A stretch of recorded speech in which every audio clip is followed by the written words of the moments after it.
सहल देवदर्शनासाठी जात आहात तर तुमच्यासाठी कमी खर्चात उत्तम भोजन देणारी, राहण्याची उत्तम व्यवस्था करणारी विश्वसनीय कंपनी म्हणजे कोल्हापुरातील उजळाईवाडी इथली Om Sairam tours and travels. होय, कौटुंबिक प्रवास, दूध संस्था, शेतकरी सहली, ग्रामपंचायत सहली यासाठी Swift Dzire, Innova Crysta, 35 seater, 39 seater bus, 17 seater tempo traveller, 50 seater sleeper bus भाड्याने उपलब्ध आहेत. त्वरित संपर्क साधा. सुधीर घुगरे, ओम साईराम. संपर्कासाठी मोबाईल क्रमांक 9767001819. संपर्कासाठी मोबाईल क्रमांक 9767001819.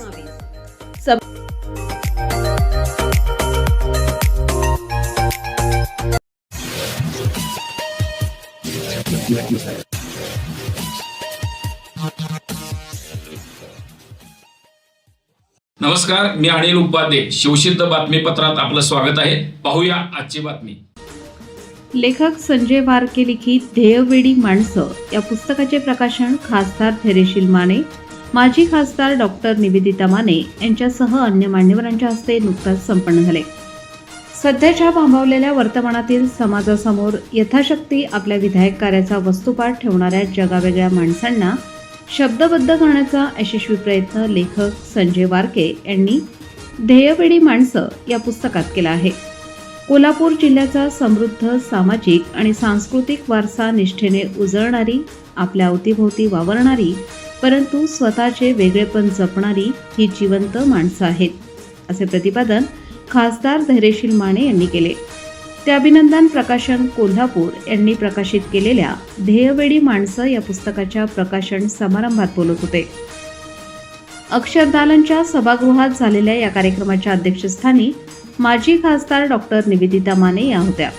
कुंडीतील रोपाला पाणी घालून प्रारंभ झालेल्या या कार्यक्रमात लेखक संजय वारके यांनी स्वागत करून या पुस्तक लेखनामागील भूमिका स्पष्ट केली. विविध क्षेत्रात आपापल्या कार्याचा वसा निष्ठेने जपून समाजात ठसा उमटवणाऱ्या 10 व्यक्तींचा त्यांनी परिचय करून देत त्यांचा सन्मानचिन्ह आणि पुस्तक संच देऊन यथोचित गौरव केला. यावेळी ज्येष्ठ साहित्यिक आणि ग्रंथदान चळवळीचे जीवन साळोखे शाहू चरित्राचे अभ्यासक डॉक्टर जे.के. पवार यांनी या पुस्तक निर्मितीबाबत माहिती दिली. तर प्रमुख वक्ते गटशिक्षणाधिकारी डॉक्टर विश्वास सुतार यांनी पुस्तकात न मावणाऱ्या जगावेगळ्या माणसांना शब्दबद्ध करण्याचा लेखक संजय वारके यांच्या प्रयत्नांचा गौरव करून अत्यंत सहज सोप्या भाषेत नेटकेपणाने या मुलखावेगळ्या माणसांचे चित्रण केल्याचे त्यांनी सांगितले. आपल्या अध्यक्ष भाषणात बोलताना माजी खासदार निवेदिता माने म्हणाल्या, या पुस्तकात चित्रण केलेली मुलखावेगळी माणसं हीच उद्याच्या समाजाकरिता आशेचा किरण पसरवण्यासाठी सहाय्यक ठरणार आहेत. अशी माणसं समाजात सचोटीने वाटचाल करत नंदादीपासारखी तेवत असतात. त्यांच्यामुळे सर्वसामान्यांचे नेहमीचे चाकोरीबद्ध आयुष्य अर्थपूर्ण होत असते. या प्रकाशन समारंभास सर्वश्री doctor G P. Mali, doctor Chandrakant Poddar, doctor Sanatkumar Khot, major Bhosale, advocate Shrikant Malkar, मुख्याध्यापिका सौ पद्मजा पाटील, सौ सुरैया मुजावर, अक्षरदालनचे रवींद्रनाथ जोशी, प्रकाशक त्रिभुवननाथ जोशी इत्यादींसह मोठ्या संख्येने वाचक उपस्थित होते. समारोप मोहसिन पटेल यांनी केला, तर सूत्रसंचलन विष्णू सुतार यांनी केले. आज सकाळपासून मी त्यांना मदर्स डे विश केलं नव्हतं, पण आज हा योग या ठिकाणी एका वेगळ्या कारणास्तव या ठिकाणी निर्माण झाला.